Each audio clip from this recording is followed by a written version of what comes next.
지금 그 애널리스트의 목표 가격들이 전부 이제 틀리지 않습니까? 증권사에서 리포트 나오면 요 주식은 뭐 얼마 가야 돼, 얼마. 왜 이렇게 서로 다른 건가요? 같은 거를 전문가들이 평가하는 건데.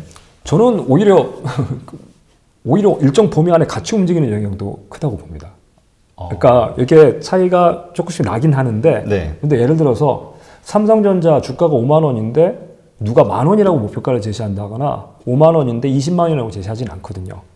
그러니까 예전에 아모레퍼시픽이 주가가 중국 쪽 열리면서 200만 원, 300만 원 이렇게 올라가니까 목표가가 다 어떻게 되냐면 모든 애널리스트 목표가가 그 200만 원까지 다 같이 올라갔어요. 그러니까 1년 사이에 목표가가 3배 정도 올라갔거든요. 그러니까 1년 전보다 목표가가 1년 사이에 3배가 올라갔는데 오히려 의심이 드는 게 과연 그 애널리스트들이 진짜로 분석을 해봤더니 이 기업이 3배만큼 좋아졌냐. 1년 사이에 3배가 올라갈 때 무슨 일이었었냐면요.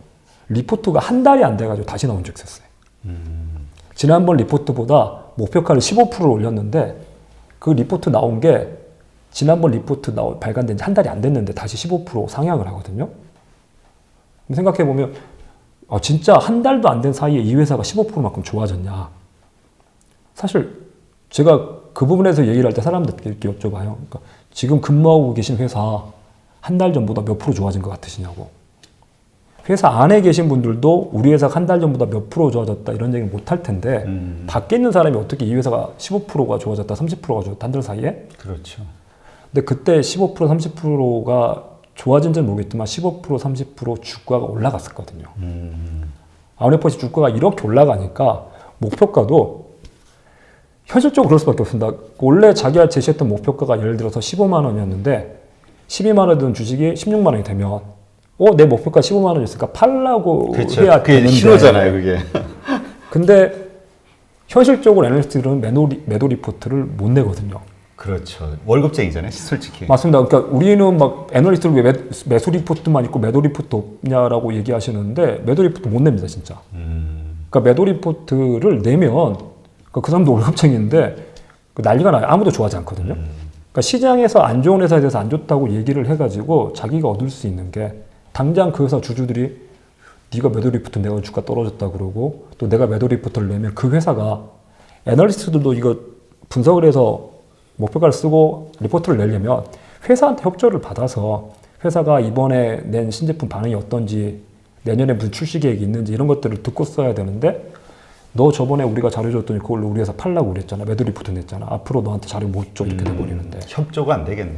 그래서 사실 현실적으로 매도 리포트를 낼 수가 없으니까 그러면 내 목표가보다 현재 주가가 올라가니까 다시 목표가를 수정 2단계를 거쳐가는데 그러면 시장에 있는 모든 애널리스트들 목표가가 오히려 그때는 또 비슷해져 버리거든요.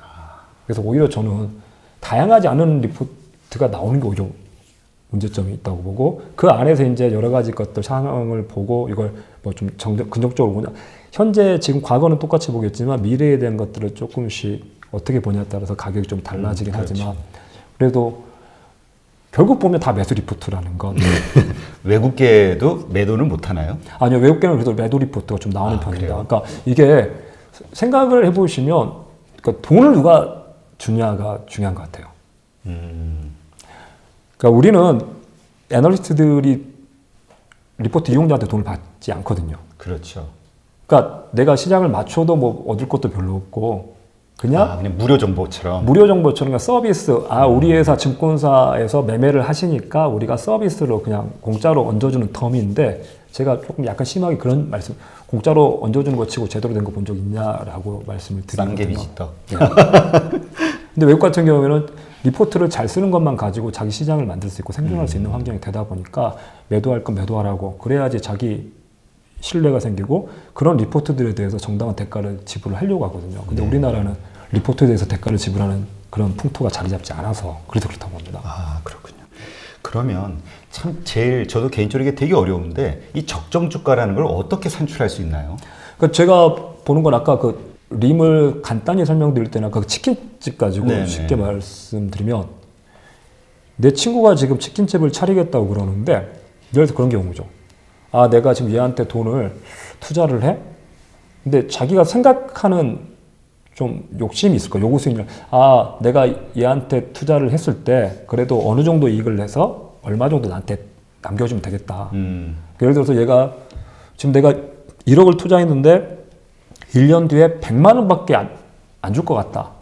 그럼 이게 수익률 1%인데 예. 그러면 내가 그냥 은행에 예금 넣어놓고 1.5% 챙기지 너한테 투자할 이유가 뭐가 있냐. 넌 투자를 할 때 요구하는 수익률이라는 게 있을 텐데 이게 분명히 이제 은행 예금보다 위험하니까 요구 수익률이 좀 높을 거고요. 그래서 나는 투자를 하면서 한 5% 정도만 1년에 5% 정도만 나한테 챙겨줘도 괜찮을 것 같다. 그래서 나는 1억에 한 5% 정도 수익을 안겨주면 좋겠는데 실제로 이 친구가 치킨집을 운영해가지고 5%를 안겨준다. 그러면 제가 생각하는 이 치킨집, 이 지분의 가치는 1억이라고 봅니다. 5% 정도 요구하는데 딱 5%만 해주니까. 근데 만약 얘가 막상 장사를 해봤는데 5% 수익도 안 난다. 4%, 3%밖에 안 난다. 그러면 저는 이건 1억의 가치가 없다고 보는 거고요. 만약 했더니 얘가 5%가 아니라 10%, 20%를 낸다. 그러면 실제 1억보다 훨씬 높은 가치. 그래서 남한테 팔 때는 그 이상의 어디 가서 당신 5%만 나와도 만족하지 않냐. 근데 이거 10% 나온다. 그럼 2억 내도 2억 투자해도 수익률은 5%. 나는 1억에 투자했으니까 나한테 수익률 10%지만 당신은 2억을 내도 5%니까 이거 2억에는 팔 수 있지 않냐. 이런 식으로 해가지고 이 회사가 내는 수익률, 이제 자기 자본 대비 ROE라는데 ROE가 요구 수익률보다 높아지면 기업 가치도 높아지고 반대면 낮아지고 여기에 비례해서 움직이는 것도 전 그 방법을 많이 씁니다. 아, 그래요? 예. 그러면 이제 우리 아까 계속 말씀하신 게 이제 싸게 사야 된다 네. 말씀을 하셨잖아요. 네. 근데 이제 그 싸게 사야 되는데 그럼 그 싸게 얼마에 사야 이게 싼 건가 이거에 대한 구체적인 거는 개인들이 참 어려울 것 같거든요. 좀 쉽게 생각할 수 있는 법이 있을까요? 저는 숫자를 그거 이제 숫자상으로 조금 복잡한 식이 나오긴 하는데 그러니까 그 가정을 해봅니다. 지금 내가 5%만 나와도 괜찮겠다라고 투자를 했는데 얘가 진짜로 10%를 내는 거야.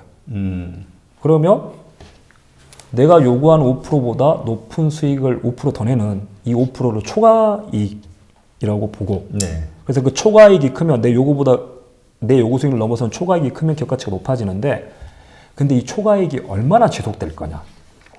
기업이 내고 있는 초과이익이라는 게 있는데 그게 영원히 지속된다? 그러면 내 요구 수익률 5%인데 그 2배의 이익을 내고 그걸 영원히 낼 수 있어? 그러면 이건 내가 투자한 자금의 2배의 가치가 있겠네. 1억보다 2배인 2억 정도가 적정 가치겠네라고 보는데 근데 영원히 초과이익을 낼 수 있냐는 거죠. 우리 기업의 미래라는 건 예측을 할 수 없으니까. 네. 그래서 뭐냐면 저는 이걸 만약에 얘의 초과이익이 앞으로 10년 만에 사라진다면 그러면 그걸 반영해 보면 가치가 2억까지는 아니고 더 줄어들 거고 만약 얘가 내고 있는 초과이익이 5년 만에 사라진다면 앞으로 5년 지났을 때 뭐 별 볼 일 없는 그냥 한 5% 정도밖에 못 내는 기업이 된다? 그러면 또 나오는 가치가 있거든요. 그래서 제가 싸다고 생각하는 건 얘가 내고 있는 초과이익이 앞으로 5년 안에 사라진다고 봤을 때 나오는 가치 그것보다 싸게 거래되면 저는 기본적으로 이 회사가 지금 내고 있는 이익이 5년 만에 초과이익이 5년 만에 사라진다고 가정하더라도 이 정도 가격인데 그것보다 밑에 있다는 거 그러면 이 회사한테 좀 안 좋은 일이 있거나 하더라도 뭐 5년은 버티지 않겠어? 그 5년만 이상 버텨준다면 그것보다 쌌을 때 내 가정이 틀리거나 시장 상황이 내 예상대로 안 될 수가 있는데 그럼에도 불구하고 그것보다 낮은 가격에 샀으니까 나는 어느 정도 안전마진을 확보했다고 보고 그 가격에 사서 제가 팔 때는 그건 이제 식으로 계산할 수 있기 때문에 아까 말씀드렸던 10년 간다. 그래서 초기에 10년 간다라고 하는 그 가격 정도에 도달하면 한 3분의 1 정도를 팔고요. 시장이 이렇게 미치면 지금 내고 있는 초과이익을 영원히 지속된다고 했을 때 나오는 가치보다도 더 비싸지거든요. 네. 막 달려가거든요. 그러면 이걸 영원히 낸다고 했던 가격에서 한 3분의 1 정도 파고 나머지 3분의 1은 놔둬봐요. 그러면 이게 진짜 뭐 그대로 쭉쭉쭉 올라가면서 그게 수익을 크게 가져다 주기도 하기 때문에 그래서 그런 식으로 기본적으로 좀 접근을 합니다. 그렇군요. 오늘 이렇게 말씀을 나누면서 이제까지 그냥 좀 이렇게 추상적이었던 가치 투자에 대해서 실질적으로 어떻게 해야 가치 투자를 할 수 있는지 구체적인 어떤 방법을 알게 된 것 같아서 정말 뿌듯합니다. 하나 더 여쭤볼게요. 그 책에서 감사 보고서는 꼭 읽어야 된다라는 말씀을 하셨거든요. 네. 그 이유가 뭔지 한 번 더 설명을 해주시죠. 그러니까 사람들이 물론 이 상장 폐지나 관리 종목 들어간 요건 중에 감사 의견이 있긴 있습니다. 네. 감사인이 낼 수 있는 의견이 이 회사는 뭐 정확하다고는 말 못하고 사람이 하는 일인데 1원짜리 하나 안 들리고 정확하다고는 말 못하고 적정하다. 보통 다 적정 의견 나오지 네. 않나요? 적정 의견이 나가고 근데 적정이 안 나오는 경우가 있거든요. 한 상장사의 한 1~2% 정도가 뭐 부적정, 한정, 의견 거절 뭐 이런 것들이 나갑니다.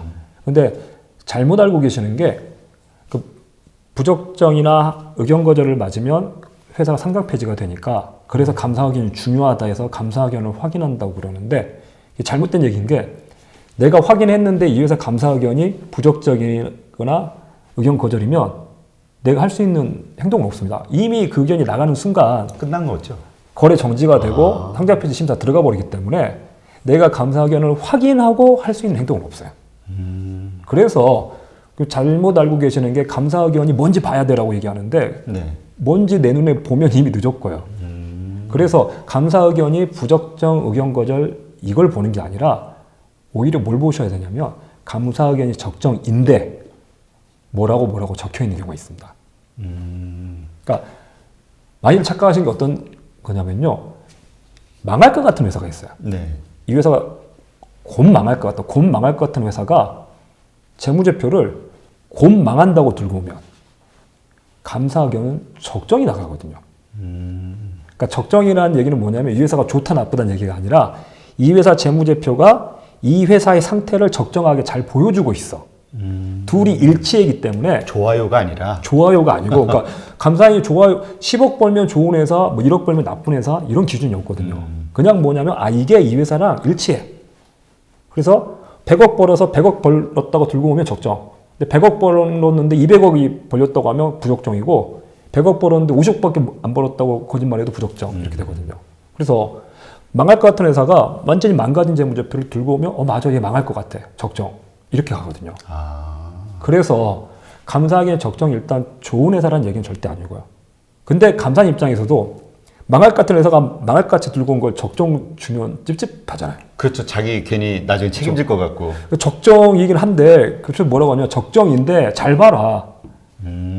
뒤에다가 강조사항이라고 자 이런 건 꼭 보십시오 따로. 그래서 감사 의견이 보통 적정입니다 하고 끝나야 되는데 그 밑에 단 감사 의견에 영향을 미치지 않는 사항으로 그러니까 망한 회사가 망할 것 같아서 망한다고 들고 왔으니까 적정이 나가긴 했지만 이러한 부분들 거기에 대표적으로 적혀 있는 게 뭐가 있냐면 계속 기업에 대한 불확실성이 있습니다 이렇게 적혀 있거든요.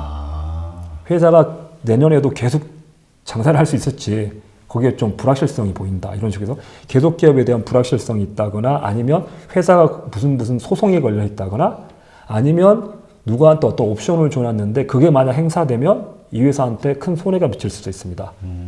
소송이 걸려가지고 패소하게 되면 몇 천억이 나갈 수가 있습니다. 이런 식으로 해서 앞에다가 따로 이건 꼭 보셔라라고 빼놓은 걸 강조사항이라고 그러거든요. 그래서 강조사항이 없는지 꼭 확인하셨으면 적정인데 강조사항. 그렇군요. 아까 그 계속기업 불확실성이 적히면 보통 2년 안에 10개 중에 2개 정도는 상장 폐지됩니다. 그래서 지금 상폐됐던 거 아까 피하는 방법 중에 하나도 그게 적혀있던 회사만 피해도 또 상장 폐지 훨씬 많이 걸러낼 수 있거든요. 그러니까 진짜 뭐 요로조로한 그 문제가 있는 요소가 있는 기업들은 다 그냥 제끼고 그 가운데서 싸고 괜찮은 우량주를 찾는 게 가장 속 편하겠네요. 그러니까 좋은 회사를 찾는 건 계속 말씀드리기 어려워요.